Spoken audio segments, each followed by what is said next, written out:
Hi, welcome to a new episode in the Internet Surfer, hosting the most horror and creepiest stories from Reddit. Please don't forget to comment, like, share, and subscribe. Enjoy. Roots. A single horror story from Reddit. Nosleep.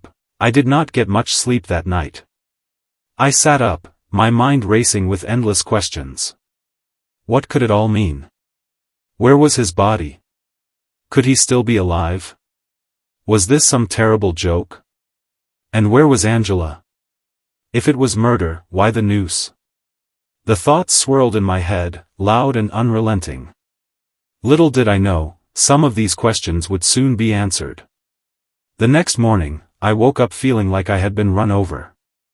No one had contacted me about work, but I decided to go in, just in case someone was expecting me. When I arrived, I tried the front door, but it was locked. I headed to the back and used my key to get in. I set my bag on the break room table and quietly walked around the office, going room by room.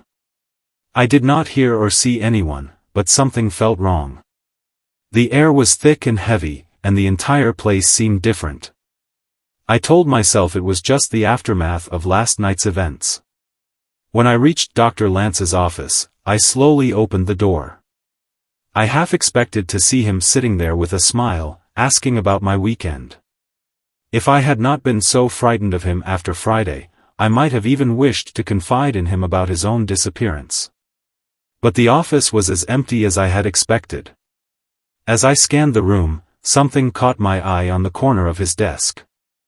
I stepped closer for a better look, and my brain struggled to make sense of the grisly sight in front of me.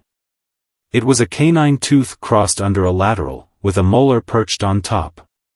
The roots of the molar wrapped around the single-rooted teeth, acting as a sort of clamp. They were still bloody, the blood looking dried, but not completely, still holding onto its red hue. I stared at it, unsure of what to do. I decided to run to the nearest operatory to put on gloves. Grabbing a sterile pouch from the lab, I carefully placed the strange tooth formation inside. I examined it for a few moments before sliding it into my pocket. I searched the room for any other signs of something unusual, but nothing else seemed out of place. The only thing missing was the small vial of teeth Dr. Lance had been staring at before he lashed out at me. I wondered if it meant anything, but decided to bring the evidence to the police and give them any information they might need. As I turned to leave the room, I nearly collided with Angela, who was standing silently behind me. I screamed, jumping out of my skin. Once I realized who it was, I bent over, trying to catch my breath. Jesus, Angela, you scared me half to death. I did not think you would be coming to work today. I waited for a response, but she stared blankly at the corner of the desk. Angela? Are you all right? I asked, growing concerned. What were you doing in here? She asked, her voice flat and devoid of emotion. My face grew pale. Not this again, I thought. This strange energy was getting out of hand, and I felt like a frightened animal backed into a corner. And nothing, I just. You have no reason to be in here. Get out, she said, her voice lifeless. I completely understood, considering what had just happened to her husband. I nodded and slipped out of the room without protest. As I rushed back to the break room, a shiver ran down my spine. All this odd behavior was getting to me, so I grabbed my bag and hurried out the back door. As I pulled out of the parking lot, I decided I did not want to go home just yet. There was so much going through my mind, and I needed to clear my head with a nice long drive. I drove around the familiar streets and back roads of the town for about 45 minutes, lost in thought. Eventually, I decided to drive past the Lance's home, just to see if what Sadie had described was exaggerated or not. I had only visited their white picket-fenced home once before. They had invited me over one Friday to play some board games with their twin niece and nephew. They were about my age, and we had a wonderful time. Being antisocial, it was a pleasant surprise to get along so well with a four-person group. The whole family seemed picture-perfect, with their welcoming smiles and a home that smelled like warm coffee and vanilla. As I reminisced, I turned the corner onto their street, and my eyes were immediately drawn to the end of it. Their beautiful home, once a place of love and excitement, was now a sight that would make anyone feel sick. It made me wonder once more how things had gone so wrong so quickly. The crime scene tape covered the closed garage door, the front door, and acted as a fence around the whole yard. It was completely void of life, and the beautiful flowers that once lined the walkway were shriveled and dried. I slowly drove to the end of the street and parked my car in front of the neighbor's house for a moment. My nose began to sting as tears welled up again. A single tear rolled down my cheek, but before I could really cry, I noticed one of the blinds in the upstairs windows being pulled down as if someone were trying to peek out without being seen. My emotions quickly shifted to laser focus. I could not make out any person, and for a moment, I thought the blinds were just broken and always looked like that. As soon as the thought crossed my mind, I received a text. I glanced down at my phone and saw, text message, Angela. I did not open it right away but looked back up at the window. The blinds were back in their original shape, as if nothing had ever been out of place. My heart stopped, and I sucked in a barely audible gasp before quickly shifting my car back into drive. I did not want to stick around to see who or what was watching me. I whipped out of that neighborhood like a bat out of hell and decided it was time to go home. As soon as I got home, I sank into the couch and turned on the TV. Angela's text was still waiting on my phone. I let Face ID unlock it so I could see the preview. It read, "Don't be messing with things that you don." The pit in my stomach deepened. I had not even read the whole text, but I felt like I was being threatened by the Italian mafia or something.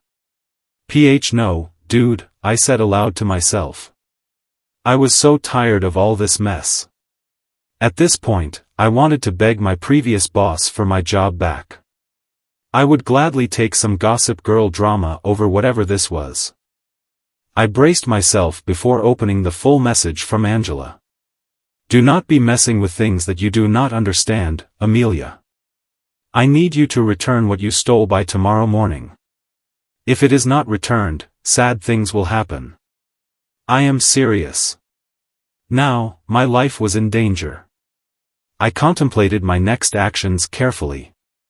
Should I respond to her text or just leave it alone and call the police? I was scared. No, I was terrified. I wanted out of this situation and did not want to deal with whatever messy consequences would inevitably come from all of this. But I knew I did not have a choice. I decided to do both. I quickly typed back, "You're really scaring me, Angela," and hit send. I decided I would visit the police department first thing tomorrow morning. I would bring them the odd tooth formation I found and show them the creepy text I received from Angela. I was beginning to think Angela played a big part in whatever happened to Dr. Lance. I got up and made sure all my doors and windows were locked just in case I really was in danger. I did not fully believe Angela's threat, but I did not want to take any chances either. As I made my way to the kitchen to make myself a light lunch, my phone chimed again. Text message, Angela. This time, I immediately opened it.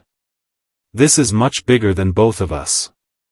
I am warning you because I care about you. Do as I say, Amelia, or you will regret it." I nearly dropped my phone. What was she talking about?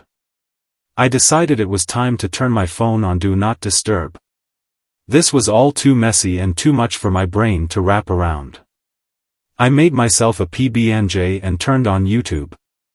I watched moist critical police chase videos and crocheted until the sun went down. It worked.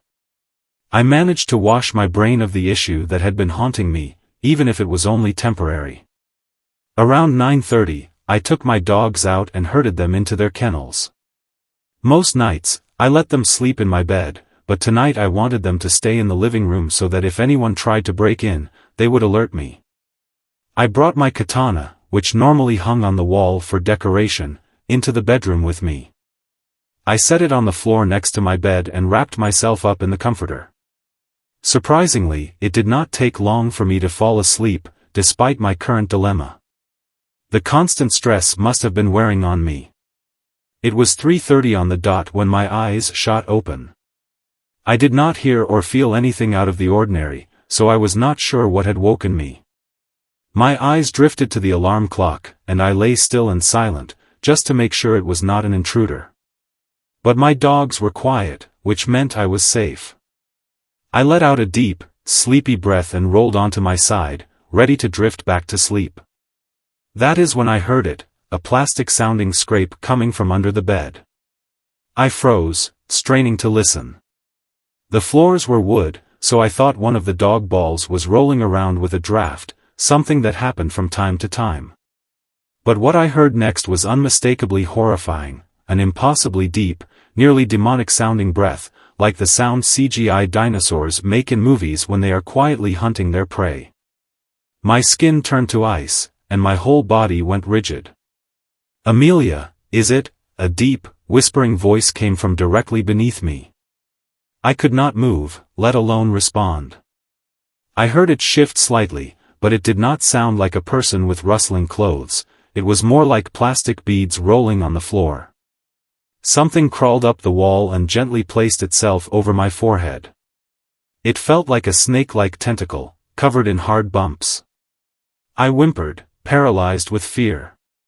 I could not see anything in the pitch-black room, and the thought of dying at the hands of an unknown creature in my own bed was too much to process. Its voice came again, like the sound of a spinning quarter on a wooden desk. "A woman of great taste," it trailed off as another beady tentacle slithered under my chin. Tears silently rolled down my face, wetting my hair beneath me. I sniffled and grimaced at the disgusting creature holding on to me. "A profession of little desire, but why?" it asked in a menacing tone. The tentacle under my chin slithered its way between my lips, forcing my mouth open. I tried to keep my jaw shut, but the creature's strength was unimaginable. I thought my jaw might break if I resisted any longer. The tip of the tentacle probed around inside my mouth, starting on the top right, and moving to the back, feeling each and every one of my teeth one by one, right to left, left to right. I trembled uncontrollably, hoping against all hope that this was the most vivid nightmare I had ever had.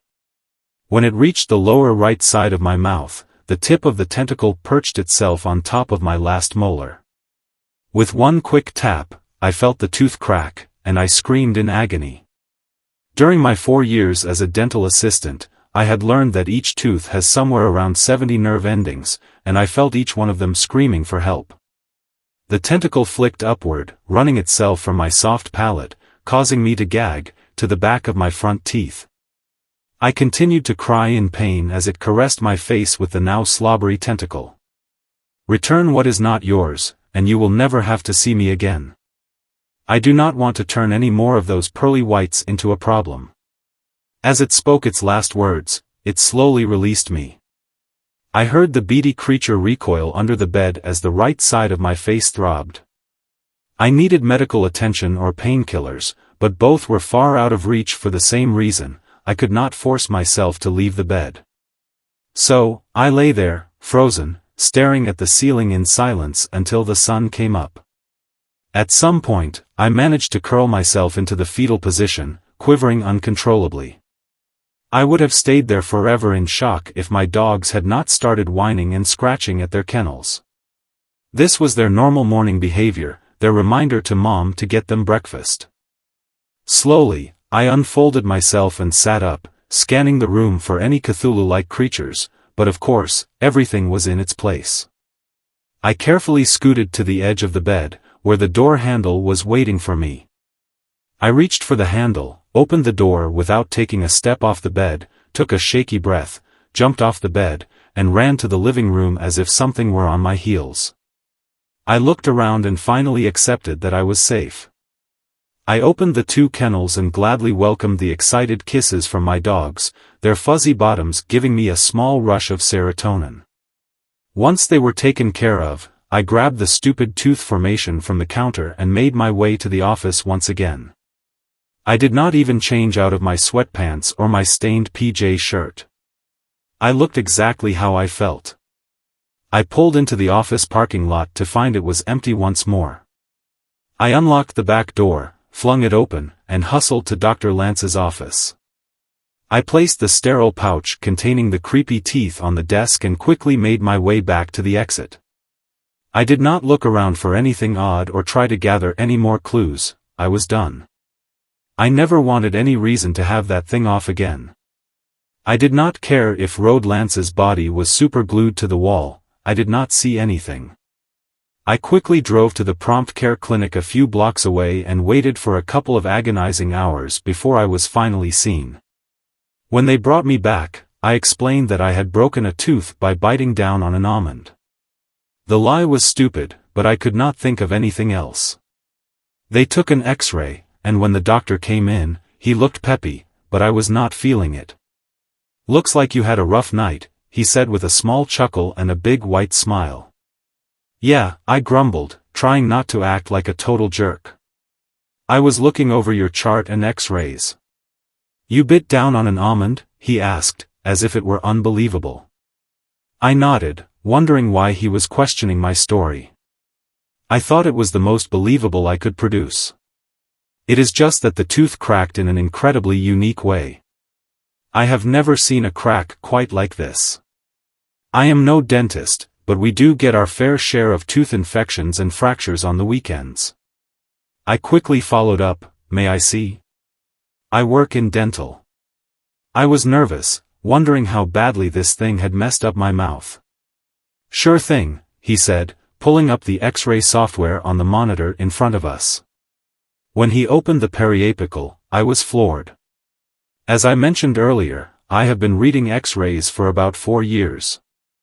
I have seen many things that defy what I believe to be standard: a front tooth that broke in half horizontally, a tooth stuck sideways in someone's chin, a grown woman with 7 baby teeth, you name it, and it has most likely happened. But when I saw the state of my molar, which had been perfectly healthy just yesterday, it absolutely defied my expectations. The tooth had a large abscess at both root tips, at least 3 large cavities, and the crown had been split into 4 pieces, divided by the roots. The cracks visible in the X-ray were so large that we did not need a specialist to locate them. "Jesus Christ," I finally managed to say. "My thoughts exactly. But it looks like this tooth has been a silent problem for many years. Let us get you some antibiotics for that abscess, and then you should see your dentist as soon as possible." "Okay, thanks," I muttered, unable to take my eyes off the screen. I did not blame him for thinking this had been an ongoing problem. If I had seen this in someone else, I would have said the same thing. I made an appointment at one of the corporate dental offices in my area to get the tooth extracted. They were able to get me in the same day, so after the appointment, I came home with a numb face and 1 less tooth in my jaw. I asked the doctor to let me keep my tooth so I could examine it when I got home. I held it up in the Ziploc bag and gazed in amazement, thinking about how something so small could cause so much pain. I knew this was not the end of my problems, but I decided it was time to start looking for a new job. I hoped never to hear from Angela again. Thanks for watching. Please comment, like, share and subscribe. The Internet Surfer on YouTube for more horror and scary stories.